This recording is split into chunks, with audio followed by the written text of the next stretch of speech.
welcome back to my channel. If it's your first time viewing, I officially welcome you to this channel. If you're a returning subscriber, welcome back, oh my G. It is good to have you, so you know the drill. Please leave me a comment in the comment section below so that I can notice you and share my love with you. And if you're not yet subscribed, please, I'll appreciate it if you hit that red button and make sure that it is not red and make sure that it is written subscribed, okay? And don't forget to hit the notification button for you to get notified whenever I put up content. And don't forget to give this video a thumbs up, because whenever you like my videos, you widen my reach to attract more people to my channel. And we're on a journey of growth, so we appreciate the little help that we're getting from you. So share the link to this channel with somebody.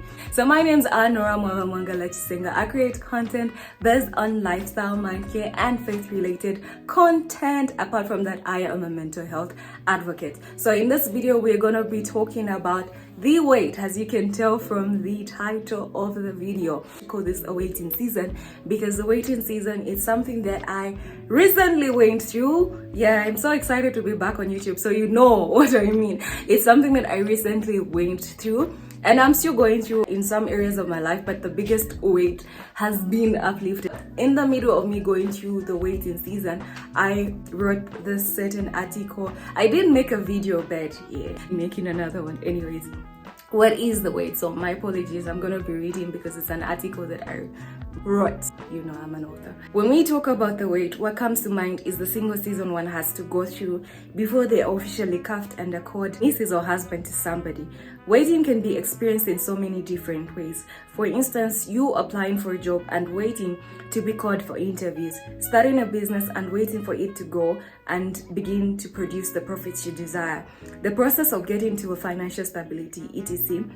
There's so many examples that I can give to define the waiting season. Treasurer's Dictionary defines the wait is to remain inactive or in a state of repose until something expected happens.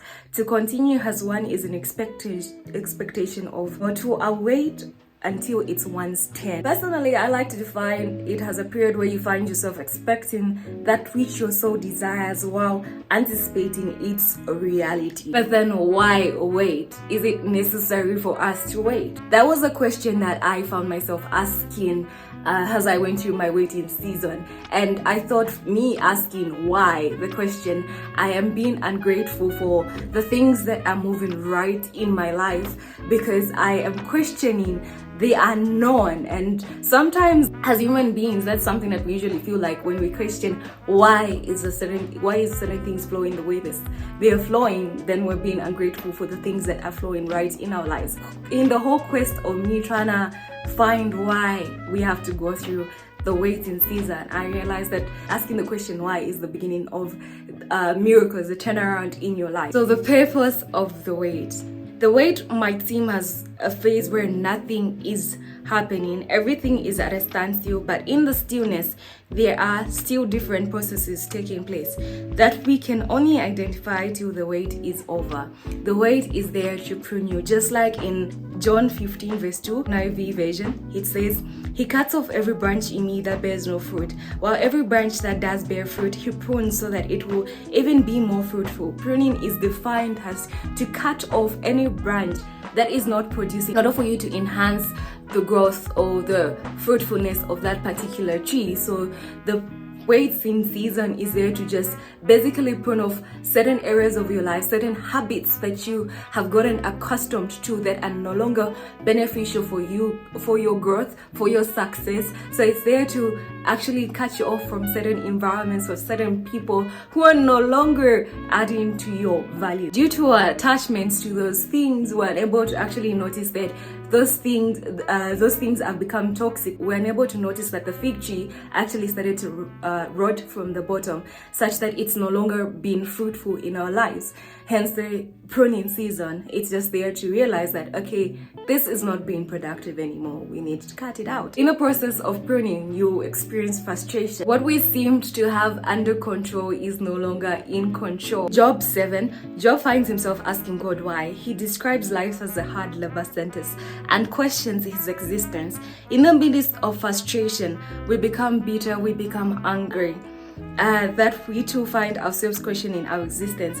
I used to be afraid to express my anger, bitterness to God, for I thought I was being disrespectful or ungrateful. But how will the doctor be able to treat you when you don't explain to him the condition of your heart? He knows what is in it, but he wants you to tell him what you desire so that you can be healed. But it is in the pruning season where we learn how to have naked conversations with God, how to let him know the true state of the condition of our hearts. Job 7 verse 11 in the Message version, it says, "And so I am not keeping one bit of this quiet. I'm laying it out on the table. My complaint to heaven is bitter but honest." You should always remember that a pruning is necessary for your growth. If you have to grow, pruning has to happen. There's certain things that need to be cut out in order for you to grow and in order for you to have access to the things that are for you. So if you despise pruning, you're prolonging the things that are actually meant for you. It's there to prepare you in the process of making something ready. Habakkuk 2 verse 1 to 3. This is a famous one.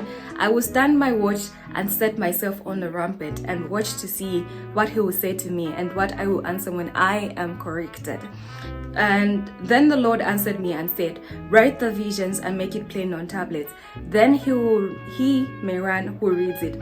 For the vision is yet for an appointed time, but at the right time it will speak and it will not lie. Though it tarries, wait for it, because it will surely come. It will not tarry."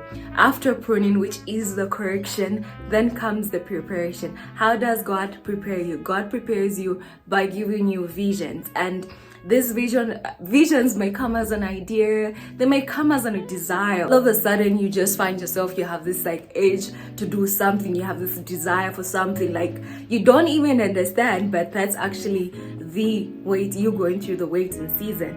Apart from that, the waiting season is there for positioning you, for you to receive that particular thing that you need to receive.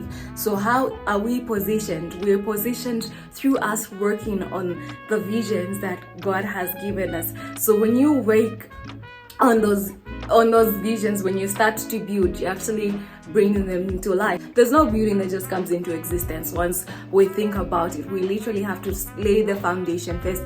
Apart from laying the foundation, we need to lay the floor, then we put up the structure.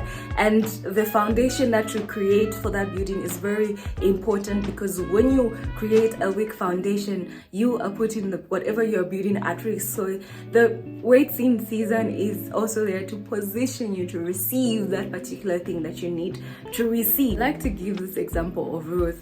Ruth was only found by Boaz the time that she was working. She went out to the field and started working, she was working in the field. That's the only time that Boaz found her. So don't expect that particular thing that you're waiting for to find you if you're not working towards it. So God will always give you a vision, a roadmap, so to say, to help you get to the place where you need to get to help you get to the thing that you're actually waiting for. So basically, this is what I had to share with you. Thank you for watching to this far end. If you watched to this far end, don't forget to like, don't forget to share this video with somebody. I will see you in the next video. Bye.